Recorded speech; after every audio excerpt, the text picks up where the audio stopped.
Hello everyone, आपके लिए एक और नया अपडेट लेके आया हूं दोस्तों जैसा कि आपको पता है, मध्य प्रदेश चयन मंडल भोपाल ने अपना तकनीकी कौशल विकास एवं रोजगार विभाग के अंतर्गत आईटीआई में प्रशिक्षण अधिकारी यानी कि आईटीआई में ट्रेनिंग ऑफिसर की पदों की भर्ती का नोटिफिकेशन जारी कर दिया है। इसके फॉर्म भरना ये चालू हो गए हैं। मैं आपको नोटिफिकेशन समझाने से पहले बता दूं कि आईटीआई ट्रेनिंग प्रशिक्षण अधिकारी वे व्यक्ति होते हैं जिनको शॉर्ट में टीओ भी कहा जाता है, ट्रेनिंग ऑफिसर, जो आईटीआई संभागीय जिले लेवल पर या तहसील लेवल पर जिस ज़िले में आईटीआई गवर्नमेंट आईटीआई कॉलेज होते हैं वहाँ प्रोफेसरों की भर्तियाँ होती हैं। तो वही प्रोफेसर की भर्तियाँ ये टीओ द्वारा ही भरी जाती हैं।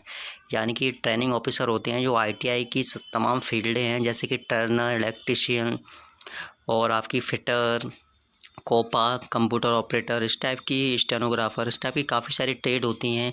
इन ट्रेड से स्टूडेंट आईटीआई कोर्स करते हैं तो उनके एक प्रोफेसर हुआ करते हैं जो उनको स्टडी कराया करते हैं गवर्नमेंट कॉलेज के अंतर्गत। वही ट्रेनिंग ऑफिसर होते हैं, इनको शॉर्ट में टीओ कहा जाता है। कौशल विकास इनके अंतर्गत भर्तियाँ प्रोवाइड करता है। तो उन्हीं की भर्ती के संबंधित नोटिफिकेशन आया है। मैक्सिमम लोगों को पता नहीं होता कि ट्रेनिंग ऑफिसर कौन सी पद होती है, तो मैं आपको पूरा डिटेल में इसका नोटिफिकेशन बताऊंगा। कौन कौन इसमें एलिजिबल है, कौन कौन इसमें एप्लीकेशन फॉर्म डाल सकता है। तो उसमें हम पूरी, अगर चैनल पे नए हो तो चैनल को सब्सक्राइब करना है, वीडियो को लाइक करना ना भूलना। चलते हैं इसका। जैसे कि मैंने बताया आपको, ईएसवी की ऑफिशियल वेबसाइट से मैंने जो नोटिफिकेशन डाउनलोड किया है, जो नोटिफिकेशन में ज़रूरी चीज़ें मैं आपको उसमें स्टेप बाय स्टेप प्रोवाइड कराऊंगा, समझाऊंगा, एक्सप्लेन करूंगा। अगर मन में कहीं डाउट है तो आप कमेंट बॉक्स में कमेंट भी कर सकते हो। जैसे कि आप नोटिफिकेशन देख रहे हैं, इसमें ऑनलाइन पत्र के संबंधित तिथि दी हुई है। 9 अगस्त से फॉर्म भरना चालू हो गए हैं। तो आपको जैसा कि पता है, व्यापम एएसपी नाम चेंज हो गया, व्यापम का एएसपी हो गया है, एम्प्लॉयमेंट सिलेक्शन बोर्ड। तो यहाँ आपकी यहाँ पे पहले प्रोफाइल बनाई जाती है। उस प्रोफाइल में जो मैंडेटरी फील्ड है, जैसे कि नाम, पता, एड्रेस, आपकी क्वालिफिकेशन, आपका पहचान का चिन्ह, आईडी प्रूफ वगैरह, ये सब फीड होकर एक प्रोफाइल जनरेट होती है। उस प्रोफाइल को कंप्लीट करने के बाद ही आप इस फॉर्म में एप्लीकेबल रहोगे भरने के लिए। तो पहले पेपैम की ऑफिशियल वेबसाइट पे आप www.esv.mp.gov से भी जा सकते हो, जो कि एमपी ओलान पे प्रोवाइड की जाती है। वहाँ से आपका फॉर्म भरेगा। अगर आप फॉर्म नहीं भर पा रहे तो आपके नियर बाय जो भी क्यूज सेंटर या सीएससी हेल्पलाइन जो भी सेंटर है, आप वहाँ जाके उन फॉर्म को फिल कर सकते हो। जैसे कि इसमें देख रहे हो आप, 9 अगस्त से फॉर्म भरना चालू हो गए हैं। 23 अगस्त की लास्ट डेट है। लास्ट डेट के लिए आप वेट नहीं करना, लास्ट डेट से पहले आपको फॉर्म भरना है।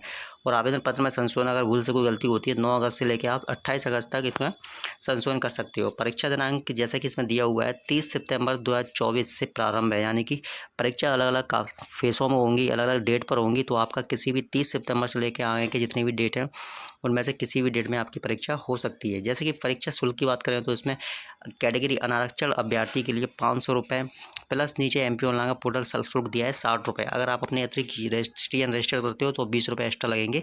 तो आपका 560 या 520 रुपये का आपका फीस रहेगा जनरल वालों के लिए। वहीं एससी, एसटी, ओबीसी, ईडब्ल्यूएस की बात करें तो 250 प्लस 60 यानी कि 310 या 380 रुपये की समथिंग आपकी फ़ीस रहेगी इसमें। वहीं आपकी परीक्षा तिथि की जैसे 30 सितंबर से चालू है, तो 2 शिफ्टों में आपकी परीक्षा रहेगी। प्रथम शिफ्ट है आपकी सुबह 7 बजे से रिपोर्टिंग टाइम है, 8 बजे तक रिपोर्टिंग टाइम रहेगा। निर्देश पढ़ने का समय 8:50 से लेकर 9 बजे तक है। उत्तर अंकित अंकित उत्तर अंकित का समय 9 से 11 बजे के बीच में, यानी 2 घंटे आपको 9 बजे से लेकर 11 बजे तक की शिफ्ट रहेगी आपकी पहली। वहीं सेकंड शिफ्ट आपकी 12 बजे से रिपोर्टिंग है 1 बजे तक, और आपका एग्ज़ाम चालू होगा 2 से 4 के बीच में। 2 शिफ्टों में पाली में एग्ज़ाम होंगे, यानी कि एक दिन में 2 बार एग्ज़ाम किए जाएंगे अलग अलग कैंडिडेटों के। वहीं आपका आधार कार्ड, जैसे कि टिप्पणी दी हुई है, आधार पंजीयन में आधार कंपलसरी है। और उपरयुक्त फोटो आईडी प्रूफ, जैसे कि वोटर कार्ड, पैन कार्ड या पासपोर्ट साइट लाइसेंस या पासपोर्ट आदि कोई भी एक आईडी प्रूफ वेरीफाई करके आप अपने फॉर्म में फिल कर सकते हो। वही आईडी आपको एग्ज़ाम में सेंटर एग्ज़ाम देने के वक्त ले जाना है। और किसी प्रकार के सनग्लासेस, कैलकुलेटर, टैब्स वगैरह नकलची सामग्री है वो आपको एग्ज़ाम में अलाउ नहीं की जाएगी। अब आगे चलते हैं दोस्तों, मेन चीज़ें कुछ बारे में इसमें बताने वाला हूँ जो कि आपको ज़रूरी है, उस पर ही आपको ध्यान देना है। पहले विवरण आप देख लेना। जैसे कि चयन परीक्षा की परीक्षा का नोटिफिकेशन जारी हुआ है, 4 से 12 पेज तक दिया हुआ है। यहीं आप देख सकते हो। परीक्षा संचालन नियमावली दी हुई है 26 से 43 पेज तक। परीक्षा पाठ्यक्रम अगर आपको सिलेबस देखना है तो 44 नंबर पेज से लेकर 62 नंबर पेज तक आपका पूरा सिलेबस दिया है अलग अलग कैटेगरी के हिसाब से। तो वहाँ आप जो भी कैटेगरी में फिट बैठते हो वहाँ से आप सिलेबस चेक कर सकते हो। भाई दोस्तों आगे चलें तो आगे मैं आपको मेन चीज़ें बताने वाला हूँ इसमें। तो अगर आपको डिटेल में पूरा पढ़ना है तो ऑफिशियल वेबसाइट से वहाँ PDF निकाल सकते हो, वहाँ से आप पूरा पढ़ सकते हो। संविदा कर्मियों के लिए नियम बने हुए हैं पहले से। अगर आप संविदा कर्मी हो किसी कर्मचारी या किसी वहाँ में, तो आपको स्पेशल छूट दी जाएगी और आपको 5 वर्ष की स्पेशल आय में रिलैक्सेशन में भी इसमें रियायत दी जा सकती है, जैसे कि नोटिफिकेशन में दिया हुआ है। डिटेल में आप पूरा पढ़ लेना इसको। आप चाहो तो वीडियो में देख के भी इसको पॉज करके इसमें पढ़ सकते हो। एज की बात करें तो खुली प्रतियोगिता सीधी भर्ती भरे जाने वालों के संबंध में पदों के लिए 21 वर्ष न्यूनतम, मध्य प्रदेश के राष्ट्रपति अधिकारी के अंदर न्यूनतम एज 21 वर्ष से 40 वर्ष तक की एज रखी गई है इसमें। और लोक सेवा आयोग की परिधि के बाहर जो तृतीय चतुर्थ श्रेणी के कर्मचारी हैं उनके लिए 18 से 40 वर्ष तक एज रखी गई है। वहीं SC ST को दोस्तों 21 से 45 वर्ष तक, यानी कि 5 साल की मैक्सिमम छूट मिल जाएगी SC ST OBC को, या कर्मचारियों गवर्नमेंट स्टेट गवर्नमेंट के जो कर्मचारी हैं उनको 5 साल की इस पर रियायत दी सकती है। 45 तक वो फॉर्म इसमें फिट कर सकते हैं। वहीं हैंडीकैप को भी स्पेशल रियायत इसके अंतर्गत 5% दी जाती है। 45 वर्ष यानी मैक्सिमम जो इन कैटेगरी के बंदे हैं उनको 45 एज तक इसमें फॉर्म अप्लाई कर सकते हैं। भाई नेक्स्ट आगे चलते हैं दोस्तों। तो आगे देखते हैं अपन स्पेशल कोई नोटिफिकेशन में ज़्यादा डिटेल दी हुई है, जो मैंडेटरी है मैं वही आपको बताने वाला हूँ। जैसे कि ऑब्जेक्टिव क्वेश्चन आएंगे आपके इसमें पाठ्यक्रम में सभी पदों के लिए ट्रेड संबंधित, यानी जिस ट्रेड से आप अप्लाई करते हो उस ट्रेड संबंधित आपके क्वेश्चन है। जैसे कि इसमें दिया हुआ है, जो कॉलम आप देखना पूरा, ये ट्रेड संबंधित क्वेश्चन दिया हुआ है, यानी 75 नंबर का जो पेपर आएगा आपका ट्रेड संबंधित जाएगा। सपोज करो आप इलेक्ट्रीशियन से अप्लाई करते हो तो इलेक्ट्रीशियन संबंधित क्वेश्चन है वो 75 नंबर के रहेंगे। और बाकी जो सेकंड दिया है ये आपका विज्ञान, गणित, सामान्य ज्ञान, तार्किक ज्ञान, बेसिक कंप्यूटर, ये आपका 25 नंबर में कवर किया जाएगा। ऑब्जेक्टिव रहेगा, ऑब्जेक्टिव ये भी रहेगा दोस्तों। तो इनमें से आप एलिजिबल हो तो 75 नंबर का जिस सब्जेक्ट के लिए अप्लाई कर रहे हो वहाँ से आप इसमें कोर्स अप्लाई कर सकते हो। अब चलते हैं दोस्तों आगे, फिर आगे देखते हैं। तो आगे के लिए जैसा कि मैंने बताया था,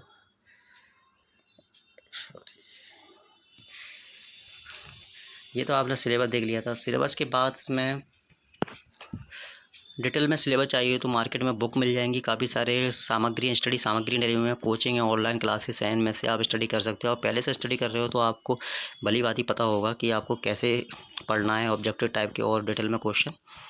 अब आ गया दोस्तों रिक्त भर्ती, यानी कि विभागवार रिक्त पदों का विवरण दिया हुआ है। सीधी भर्ती के रिक्त पदों का विवरण दिया है इसमें। जैसे कि इसमें दिया हुआ है, सीधी भर्ती कैटेगरी की 131 पोस्ट है, EWS की 40, अनुसूचित जाति यानी SC की 71 और ST की आपकी 89, OBC की 119, टोटल 450 पद दिए हुए हैं। अब ये 450 पद पूरे बांट दिए गए हैं। जैसे कि कौशल विकास, तकनीकी कौशल विकास एवं रोजगार विभाग जबलपुर के अंतर्गत इतने सारे ट्रेड देख रहे हो। जैसे कि आप इसमें इलेक्ट्रीशियन भी है, प्रशिक्षण अधिकारी, ऑपरेटर भी है, टर्नर भी है, मशीनिस्ट, कंपोजिट, ये अलग अलग कैटेगरी की ट्रेड है। अगर आप इनसे संबंधित ITI किया है आपने तो आप भी इसमें अप्लाई कर सकते हो, या अदर कोई क्वालिफिकेशन है इससे संबंधित डिप्लोमा वगैरह आपके पास तो वो भी इसमें अप्लाई कर सकते हैं। तो चार्ट देख के आप अपने हिसाब से इसमें भर सकते हो। जैसे कि इसमें पद, नाम, वेतन विवरण दिया हुआ है। टोटल इसमें 70 पद दिए हुए हैं प्रशिक्षण अधिकारी फिटर का। तो उसमें हैंडीकैप का ये कोटा लगा हुआ है। और आपका जैसे कि देखो जनरल में 12 पोस्ट हैं, महिलाओं के लिए 6, EWS के लिए 3 और SC के लिए 6, ST के लिए 9, OBC के लिए 12, ऐसे मिला के कैटेगरी वाइज पोस्ट पार्ट दी गई है। नीचे इनकी क्वालिफिकेशन भी दी हुई है, और आप चाहो तो उसमें देख सकते हो। जैसे मैं टिक लगा के आपको दिखाता हूँ। जैसे कि इसमें पुरानी पद्धति के साथ हाई स्कूल या 11 हो और समस्त पदों के लिए। और नेक्स्ट दिया है NCVT, SCVT से ITI संबंधित ट्रेड से, मतलब जिस ट्रेड है जैसे कि फिटर है, फिटर संबंधित ITI, NCVT, SCT से हुए और प्रशिक्षक हो, यानी कि ट्रेनिंग हो, उत्तीर्ण हो, वो उसमें अप्लाई कर सकते हो। अथवा में करके जो नीचे से क्वालिफिकेशन और दी हुई है, जैसे कि आप देख रहे हो अथवा में जो इंजीनियरिंग दिया हुआ है। इसमें जैसे कि ये दिया हुआ है NCVT मान्यता प्राप्त संस्था से आपका ये इंजीनियर होना चाहिए, मैकेनिकल या ट्रेड या संबंधित पॉलिटेक्निक। जैसे कि पॉलिटेक्निक 3-4 साल का डिप्लोमा होता है, इसमें संबंधित आपके जो भी संबंधित ट्रेड है उससे संबंधित क्वालिफिकेशन आपके पास होना चाहिए, तब इसमें आप अप्लाई कर सकते हो। भाई दूसरा फिटर कार्यपालक पद दिया हुआ है तो उसका भी क्वालिफिकेशन ऐसे ही दिया हुआ है। ऐसे आप सारे देख सकते हो। वेल्डर हुआ आपका, और आपका ये 11 पद वेल्डर में, प्रशिक्षण इलेक्ट्रीशियन है आपका। तो आप जिस ट्रेड से संबंधित अप्लाई करना चाहते हो, आपने जिस ट्रेड से संबंधित क्वालिफिकेशन है। कोपा की बात करें तो कंप्यूटर ऑपरेटर, जैसे कि आपको पता है कंप्यूटर ऑपरेटर के अंतर्गत क्या मांगा है। स्पेशली मैं कंप्यूटर ऑपरेटर पर ध्यान देना चाहूँगा।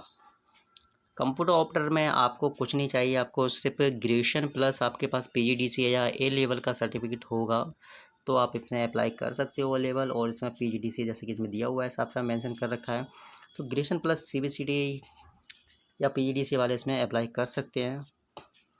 और कोपा की पोस्ट जैसे कि आईटीआई कोपा से कंप्यूटर ऑपरेटर से होता है, तो उसमें आपको और भी ट्रेड है, अगर आपने आईटीआई कोपा से कर रखा है तो भी आप इसमें अप्लाई कर सकते हो।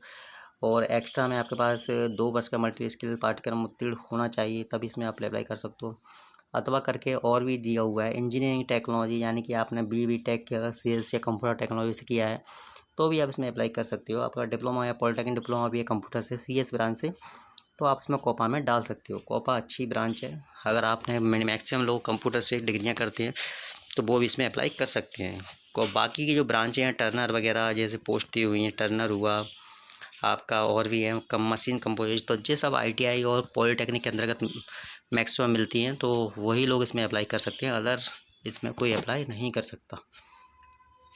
ये सब आप पूरा नोटिफिकेशन देख सकते हो अपनी ट्रेड के हिसाब से, उस हिसाब से इसमें आप स्टडी भले हुआ सर्वेयर वगैरह भी दिए हुए कर सकते हो। अब चलते हैं दोस्तों आगे आगे मैं बताता हूँ अब सिलेबस को डिटेल में। तो जैसे कि इसको निकालने के बाद आपको पता लगेगा सिलेबस कहाँ पर है।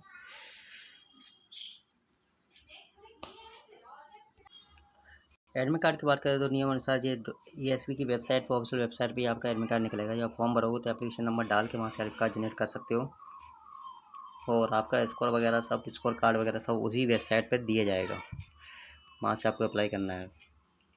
अब इसमें फॉर्मूला दिया हुआ है, यदि किसी 100 प्रश्न के में 2 प्रश्न निरस्त किए जाते हैं और मूल्यांकन बाद यदि अभ्यर्थी 98 प्रश्नों में 90 अंक प्राप्त करता है तो उसके अंकों की गणना इस प्रकार होगी, यानी कि 90 इंटू 100 और आपका 2 से आपका डिवाइड किया जाएगा तो आपका 91% आपका कैलकुलेशन की जाएगा। यानी क्वेश्चन गलत होते हैं 90%, 100 के अगर 90 क्वेश्चन का तो 90% ना बनते हुए आपके 92 के समथिंग आपके परसेंट बनेंगे। तो ये फॉर्मूला लगेगा इसमें जो कि साफ साफ दे रखा है। अगर 150 प्रश्नों का प्रश्न होता है 2% निरस्त होते हैं तो उसी हिसाब से आपको 141 फार्मूला से कैलकुलेशन की जाएगी। उसी प्रकार 200 क्वेश्चन का भी दिया हुआ है। तो ये कॉमन फार्मूला है, ये तो आप सभी जानते होंगे मैथ का, जो कि मैक्सिमम इसमें सीढ़ी में लगाए जाते हैं। परीक्षा सेंटर की बात करूँ तो परीक्षा सेंटर दिया हुआ है ऑनलाइन परीक्षा केंद्र, यानी कि पूरे एमपी के अंतर्गत बालाघाट, भोपाल, ग्वालियर, इंदौर, जबलपुर, खंडवा, नीमच, रतलाम, रीवा, सागर, सतना, सीधी, उज्जैन, कुल मिला के ये टोटल आपके 12-13 सेंटर दिए हुए हैं। इन्हीं सेंटरों में से आपका सेंटर पड़ेगा, इनमें से कुछ 4 सेंटर आपको सिलेक्ट करने हैं, उसी में से आपका एक एग्ज़ाम सेंटर दिया जाएगा।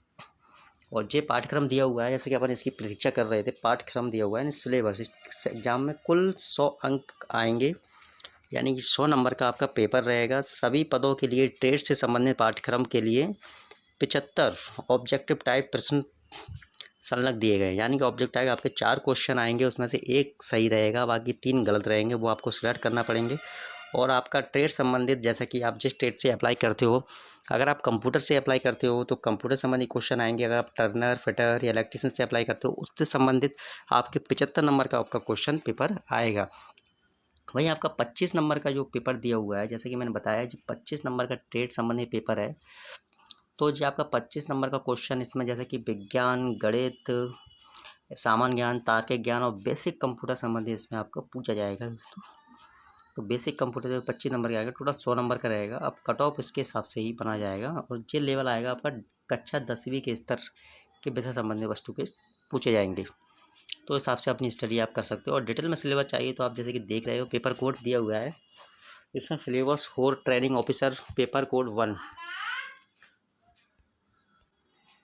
जैसा कि आप देख रहे हो इसमें फिटर का दिया हुआ है। जी syllabus for training officer fitter का कोड दिया हुआ है, इसमें जी डिटेल में दिया हुआ है। अब planning organize the work to make job as a per specification applying different type of basic fitting operation and check the dimensional accuracy following safety precaution. Basic fitting operation, marketing, hacksawing, chiselling, filing, dining, tapping, graving, इस type के आपके topic दिए हुए हैं, इन पर आप different study कर सकते हो। इस संबंधी आपका क्वेश्चन आएगा। ये पेपर टू वेल्डर का दिया हुआ 10 set the gas welding plant and join MSc difference position following safety precaution, इस टाइप का इसमें दिया हुआ है, तो आप इसमें भी संबंधित देख सकते हो, अपने हिसाब से स्टडी करना हो कर सकते हो।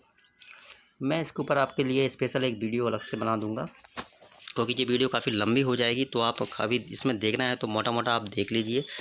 हर सब्जेक्ट के अलग अलग डिटेल वाइज दिया हुआ है, आप बुक से पढ़िए, ऑनलाइन स्टडी कीजिए, कहीं से ही पढ़िए, आप इस संबंधित चीज़ें आपको पढ़ना पड़ेंगी। जैसे कि इसमें कंप्यूटर ऑपरेटर का दिया हुआ है, जैसे कि आप install the setup operating system, latest software of software safety position, create format and edit document using the WordPress application, उनके कोड भी दिए हुए हैं। And create format edit develop and work book by using separate sheet application software, create the customise slides for presentation, create manage database file. इस type के इनमें question बनाए जाएंगे। Browse select the transaction e commerce website, secure information from internet by using cyber security concept. ये सब इनके code भी दिए हुए हैं क्वेश्चनों के और टॉपिक के, इस हिसाब से आपको स्टडीज़ में करना है। टर्नर हुआ, टर्नर का दिया है पूरा डिटेल में सिलेबस, मैकेनिक्स का दिया हुआ है, ऐसे सारा सिलेबस दिया हुआ है, तो अब इसमें हिसाब से स्टडी कर लेना। और उसके बाद आप पूरा पढ़ने के बाद आप अपना स्टडी बढ़िया पूर्वक कर सकते हो। नीचे कुछ फॉर्मेट दिए हुए हैं भुगतान करने के विवरण, अगर ये फॉर्मेट आपको ज़रूरत है तो आप यहाँ से डाउनलोड कर लेना, कोई मूल्यवासी हुआ या आपका संबंधित फॉर्मेट। दोस्तों वीडियो अच्छा लगा हो तो लाइक करना, चैनल को सब्सक्राइब करना ना भूलना। अगर मन में कोई डाउट वगैरह रहता है कमेंट बॉक्स में कमेंट कर सकते हो। Thank you for watching my video.